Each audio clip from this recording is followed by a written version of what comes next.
this is Expand Your Horizon Preview Edition for the games on Wednesday, February 25th, 2026, and Saturday, the last game of the day of the regular season, February 28th. I am your host, Bob McDonald, and joining me is my co-host, Jim Saro.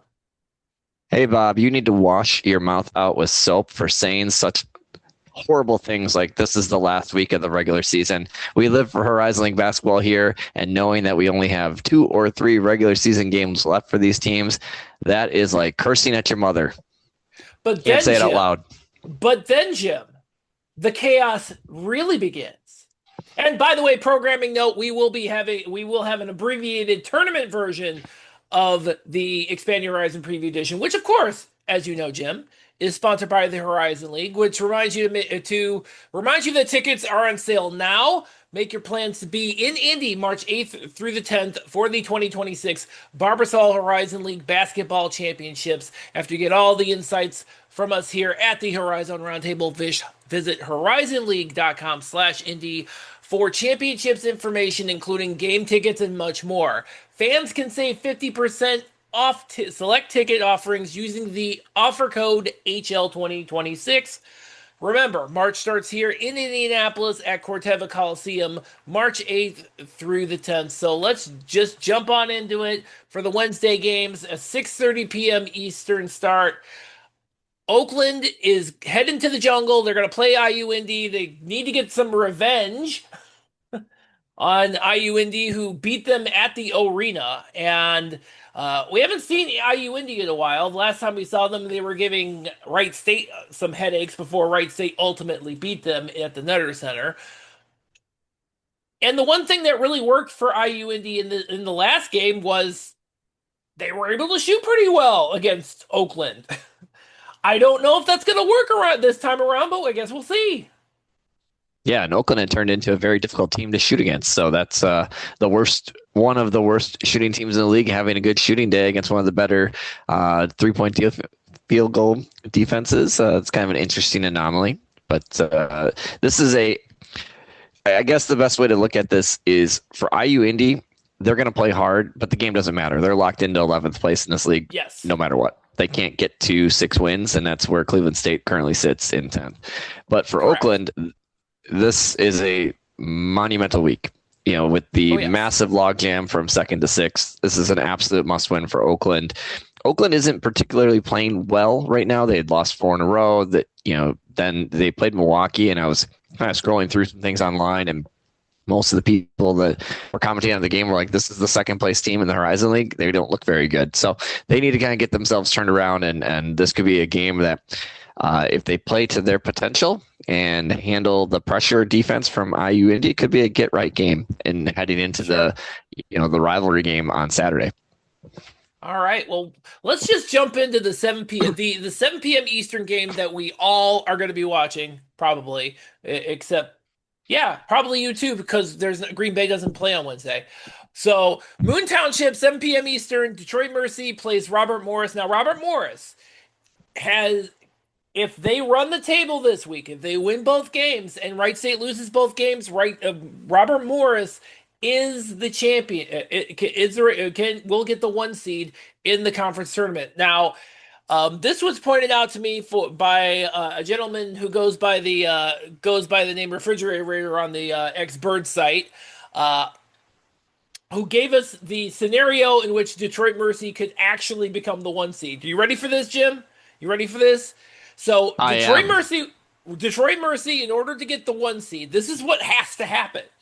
Is that Detroit Mercy needs to sweep the week, which includes this game against Robert Morris. They also have to beat Oakland.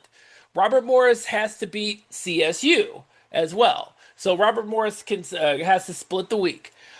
Wright State has to run the table in reverse, go 0-2, but there's a couple more scenarios here.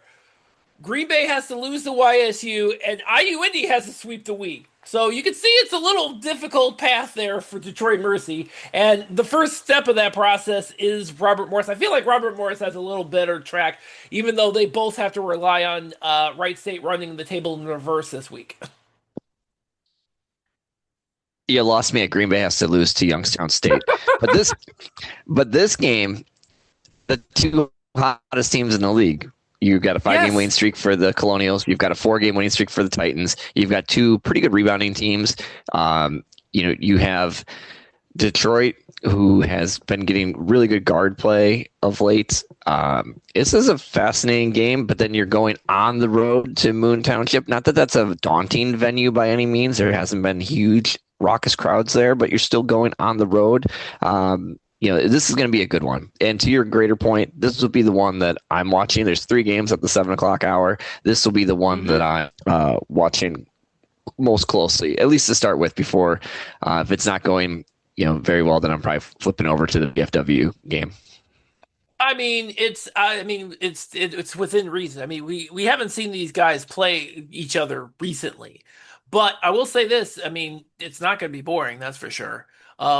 Because Detroit Mercy's going to give them all they can handle.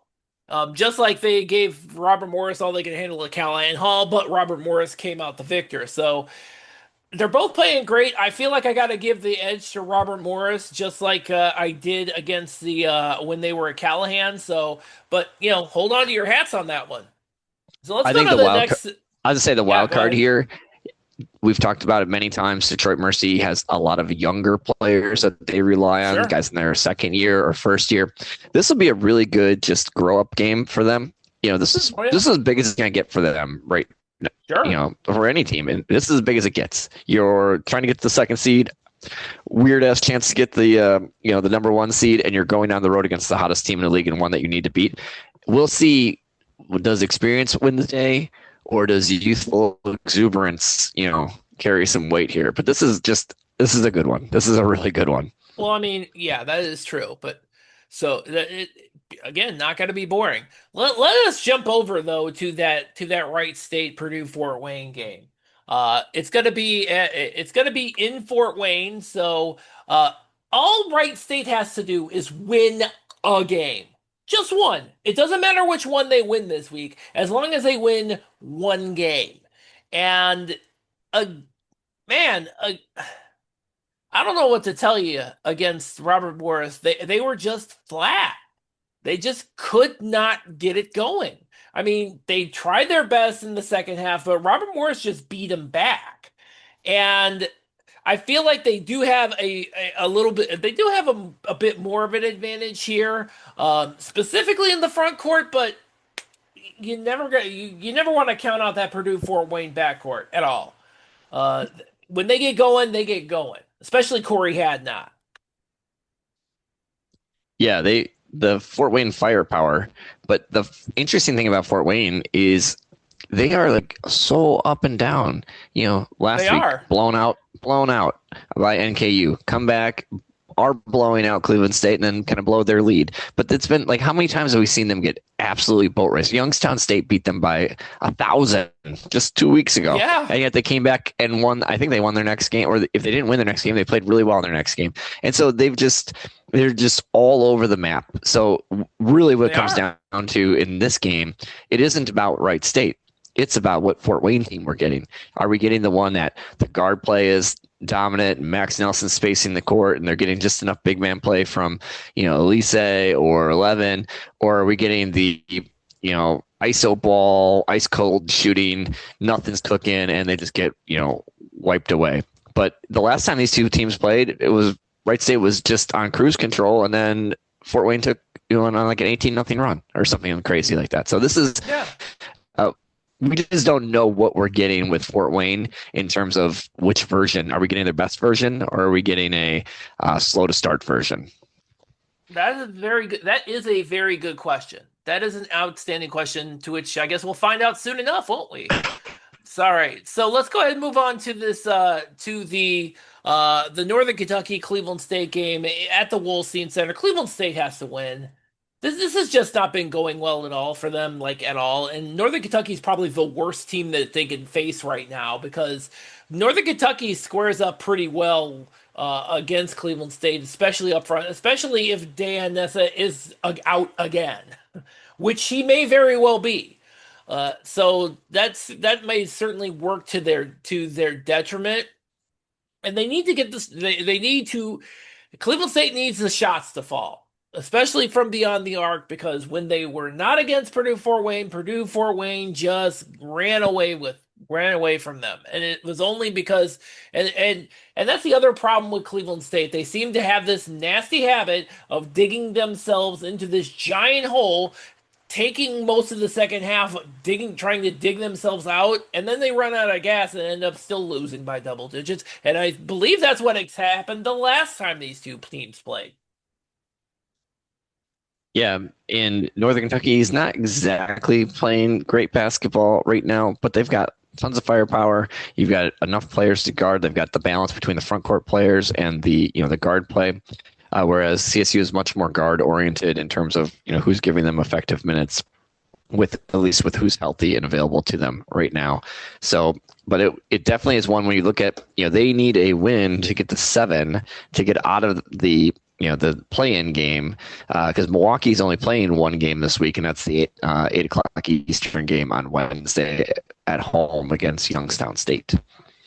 Yes. And speaking of Youngstown State, man, talk about being born under a bad sign. Youngstown State has to finish out the regular season in Wisconsin. They get to go to Milwaukee and play the Panthers at 8 p.m. Eastern. A game that, if memory serves correct, the Milwaukee won. Now, that was probably about 3 players ago that they had, but they had nonetheless. Oh, wait, no, I take that back. I take that back. No, that's it's this version of the Panthers. It is actually this version because with the exception of Simeon Murchison, he's not going to be a part of this rotation, but everybody else is going to be around. I guess Faison Fields is still a question mark, but everybody else is going to be around, so they're going to see a lot. They're definitely going to see a lot of Lamar Aguilar. Chandler Jackson has been coming on as late. You're going to see a lot of him. You're going to see a lot of Stevie Elam.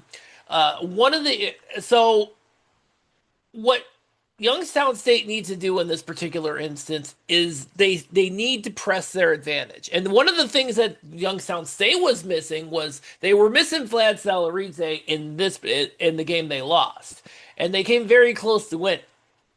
And Youngstown State really does need to press their advantage up front because they will have a decided advantage in the paint for sure, especially with a guy like Chris Carroll, who is going to be able to work inside and outside for that matter. It's kind of an interesting thing. You have Youngstown State advantage in the front court. Milwaukee, the strength of their team with what's available to them today is their guard play, albeit somewhat inexperienced or in some cases inconsistent. They have, guard play. So to me, this is what do we get from, Nelson and Dawkins from Youngstown State? If we get a good game from one or both of those guys, you've got to feel pretty comfortable if you're Youngstown State. The only thing that could derail all that for the Penguins, they go in games where, Chris Carroll, as an example, he went scorched earth against Green at home. He's coming off of a really good game last week. If he is ice cold, well, maybe that's plays into the Panthers' hands here. So, but True. Yeah, I'll be very curious to see what happens here because Youngstown has some momentum. They definitely have momentum, and UWM a win. Well. That would actually give them a chance to maybe move up to 8th, potentially, but it gets them out of the play-in game for sure because Cleveland Very State. True. Yeah. This is the season ender for Milwaukee too. So they have to win this game. Otherwise, they got to sit back and be nervous about Cleveland State winning. Yes. Although, I mean, if we're being honest, I don't know how nervous you would be in that particular scenario. But it is the end of the season, so anything can happen. It is the Horizon League after all. And you just spoke it into existence. So, as we always say here on the podcast, the best way to make you look dumb is to say something bold, because for sure, the opposite of that prediction is going to happen. Announcers jinx. Isn't that always the way? All right. Before we get into the Saturday games, got to tell you one last time. Tickets are on sale now. Make your plans to be in Indy March 8th through the 10th for the 2026 Barbasol Horizon League Basketball Championships. After you get all of the insights from us here at the Horizon Roundtable, visit horizonleague.com/Indy for championships information, including game tickets and much more. And remember, fans can save 50% off of select ticket offerings by using the offer code HL2026. Remember, March starts here in Indianapolis at Corteva Coliseum, March 8th through the 10th. And let's jump into that first Saturday game. It's a 1 p.m. Eastern game. It's at Moon Township. It's Cleveland State against Robert Morris. Last time Robert Morris and Cleveland State played, Robert Morris basically just toyed with Cleveland State and dispatched them pretty easily. And Robert Morris has been on a mission. And Cleveland State, well, to be perfectly blunt, has not.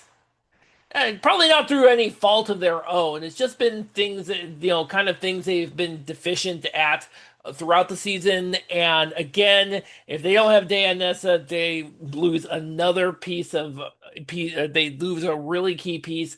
Against the Robert Morris team, they cannot afford to have any issues in the front court with, because Robert Morris basically tore them up in the paint, especially on the offensive glass. They could not keep Robert Morris off the offensive glass at all in Cleveland. And I actually do not expect that to change. Yeah, it's more a matter of what Robert Morris does with those offensive rebounds, because for as good of an offensive rebounding team as they are, they're not always great in second chance points. By the way, I would like to correct you on one thing. Cleveland State is also on a mission. They're on a mission to get their season over with early, and that much is clear with their current 5-game losing streak. Sorry, Bob, just had to put a little fun in the podcast here. But fun for who? You or me? That's to be determined. But all kidding aside on this one, yeah, you have the front court advantage. But Cleveland State is a very good shooting team. They do have some really nice, action that they run to get their shooters open. And, they take enough shots that in any game, even if I'm kidding around about them being on a mission to get their season over with, that's not what's happening. But in any game, it's the puncher's chance in boxing. They've got the shooter's chance in basketball. So they take so many threes that if they're hitting a reasonable amount of them, they're a tough team to put down. And if they're having a cold day with the amount of threes that they take, they're going to get a 20-point drubbing. True. Very true indeed. All right, speaking of teams that take a lot of threes, we got the 2 p.m. Eastern game was Purdue-Fort Wayne at IU-Indy. And let's not forget, this is the game that was supposed to happen a while ago, if not for a giant snowstorm. So this is the game. This is the make good game. This is going to be the one in Indy. The last time these two teams played, surprisingly enough, Purdue-Fort Wayne didn't shoot that many three-pointers. They only shot 11 three-pointers in that game, and they still won by 5. And Corey Hadnot still carved them up for 31 points. And it wasn't. They had to my surprise, Jim, IU-Indy actually beat them on the glass. They had a 43-31 rebounding advantage, and yet somehow Purdue-Fort Wayne still did better. And it's probably because IU-Indy shot 28.6% from 3-point. So they're going to probably have to do a lot better in the next game. Yeah, Fort Wayne, not one of the better rebounding teams in this league, not one of the better free throw shooting teams in this league. So those are all things that can, keep a game close despite their offensive firepower. You would expect with their 3 guards that can all handle the ball that they're going to be able to, have a reasonable amount of turnovers. You can't expect to go into a game against IU-Indy and not turn it over against their press. It's too much for too long. They're going to turn you over. Well, that's the thing too, by the way. Interesting you mentioned that, Jim, because in the last game, Purdue-Fort Wayne only turned the ball over 9 times. That press that causes turnovers, causes steals. IU-Indy was only able to produce 4 steals against Purdue-Fort Wayne. So as far as that's concerned, Purdue-Fort Wayne was kind of able to turn that against them. And it seems like that might be a big key for them in this particular game as well, because Purdue-Fort Wayne has been historically good at definitely producing more turnovers than causing. And this was definitely in the case in that game again in the first game. And I don't really necessarily see that. I don't necessarily see that not happening again. Yeah, if you're any team going against IUND, the key is if you turn it over, that's not, like limiting the turnovers. But if you do turn over, dead ball turnovers is where it's at because IUND will turn a turnover into a fast break. But a dead ball Sure. turnover, their offensive efficiency isn't good enough to do anything to threaten you consistently for 40 minutes right now with what they've got and where they're at in their development as a program. So dead ball turnovers are not ideal, but that's better than the live ball against the press. And as you alluded to, Fort Wayne with their ball handlers were able to handle that pressure the first time around, and hopefully they're able to stay calm under pressure in this game, and also a team that want to play a little faster on offense, but you don't just settle for the first available shot. You got to find the first available good shot, not just the first available shot. So a little patience against the Jaguars is also needed. Definitely. All right, we're at the second 2 p.m. Eastern game. It's Youngstown State. They're finishing out this season in Wisconsin. They're playing Green Bay. Last time these two teams played, Youngstown State won. Green Bay needs a win here. They absolutely do, and I think that is definitely going to be. They're definitely going to have to figure out what went wrong in Youngstown the last time for sure. I can answer that. It's I as figured simple you as would. Yeah, that game came down to one thing. Chris Carroll went bananas in that game, just absolutely bananas. You have to be there, not on the shot. You got to be there on the catch. They were not able to contest his threes, and by the time they, actually made them feel him, by the time they felt him or felt Green Bay defensively, it was too late. It was throwing marbles into the ocean at that point in time. From the opening tip, you cannot let a guy like that can get ridiculously hot. He's a streaky guy, but when he is hot, and his size and athletic ability and the fact he can take you off the dribble if you close him out too hard. So you got to be there on the catch and be solid.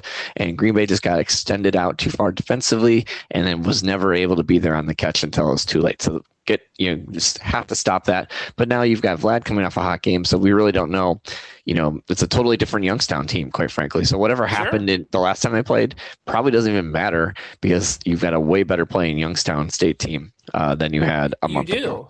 And it's interesting because in the last game, you didn't have Vlad Salarise in that game, but you did have Jaden Haynes, and Jaden Haynes, I believe, is probably not going to be. I believe he's still hurt, so we won't see him. But to your point, yeah, Chris Carroll went off for 34 points. They got to avoid that like the plague for sure. And it's funny because they didn't. The Green Bay's got to get more production off the bench. And that's been kind of a thing that I have not necessarily, we haven't really seen down the stretch with Green Bay.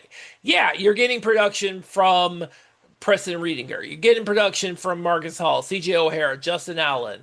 Caden Wilkins is pretty good can get pretty hot from beyond the arc. After that, it's kind of been a crapshoot as far as the benches has been concerned. You have LeBron Thomas who's good, who's capable of scoring double digits, but then who else? Ramel Bethea is basically is more of a defensive guy, and Kevin Van Cowenberg, don't want to say Cowenberger.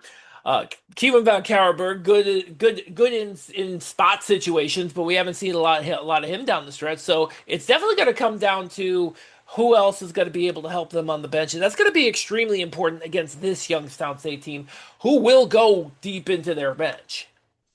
Yeah, and with Green Bay and the bench, as you talk about that, Ramel Bethea, when he's not in foul trouble, he has been a little bit more impactful. He alters the shots at the rim. He gets, tip outs and rebounds.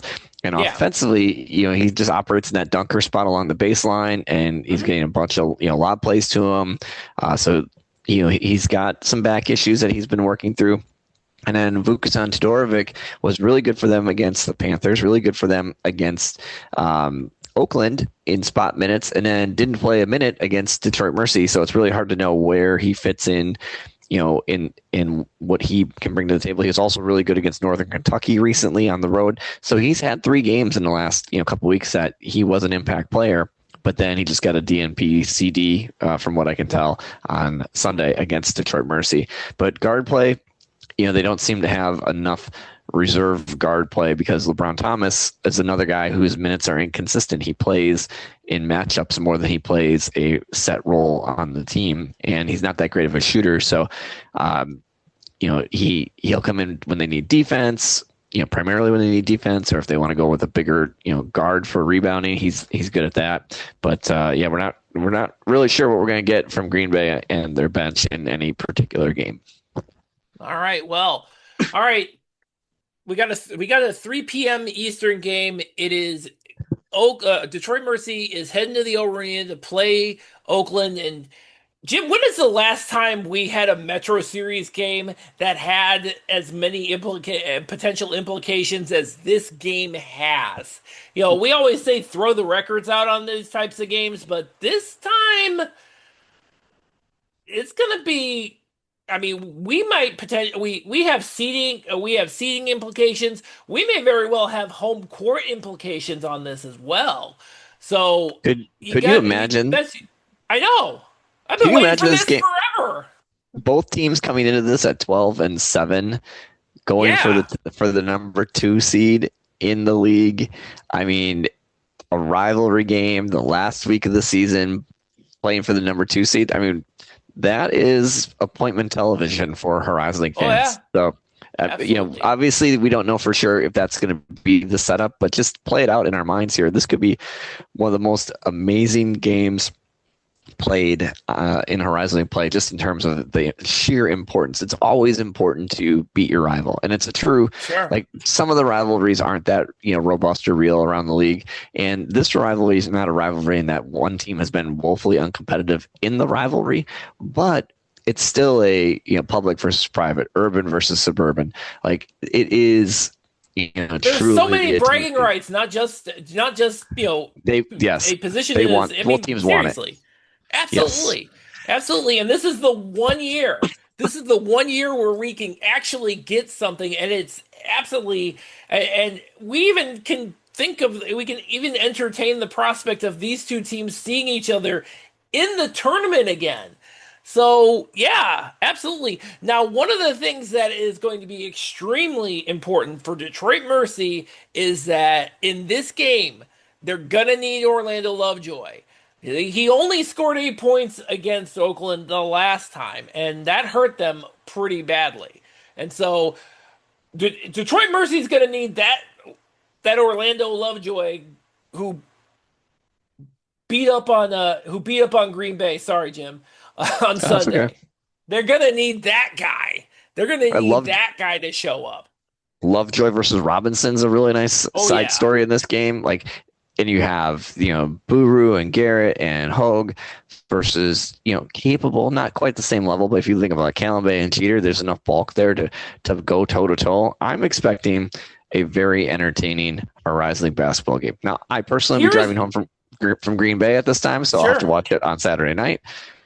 Don't judge me if I'm watching a game after the fact. I know the score, but I'm watching it on Saturday night. But everybody listen to this. Yeah, everybody listen to this needs to do it live. Yeah. So, but one of the concerns I have for Oakland though is that they are super short on the rotation. They're only playing 7-8 guys in that rotation, and so I don't know if this is going to be, to me, that is a concern. That is going to be a concern, especially against a Detroit Mercy team that will absolutely that has not been shy, even a little bit, of going pretty deep in their bench. I mean, they will play 9-10 guys, whereas Oakland is only ever going to play 7-8 guys, and I feel that attrition might play into this as well, for sure. Yeah, definitely could play into it, but we'll find out on Saturday. You couldn't have drawn it up though better for what the league needs to close out the regular season. And then the last game at 7:00 on Saturday was another rivalry game, and one that may or may not matter at all because everything else will be done and will have been done for 2 hours. So it'll be kind of interesting to see if if it doesn't impact the standings, does one team or the other take their foot off the gas, or do they just want to keep the momentum going? Or because it's Wright State and Northern Kentucky, do you just want to win because it's your rival? So we've got the last game. It's a what a way to close out the regular season with another potential throw the records out game. Now, Wright State did win by 8 the last time at the Nutter Center, and that in spite of Dan Goretzka going off for 30 points. So that is going to definitely be something to take into account. I think one of the other things that Northern Kentucky needs to take a look at, it needs to hope to have is Cale Robinson. I know he is still kind of easing his way back from injury, but they're going to need him to step up in a big way, and they're going to need him to step up as that complement to Dan Goretzka, especially against a Wright State team that. Caleb Robinson actually probably has a little bit of an advantage on, especially when it comes to the ability for him to stretch the floor. A good Cale Robinson is an amazing player in this league, but that ankle injury that he sustained has kind of left him in a little bit of limbo when they've needed it most.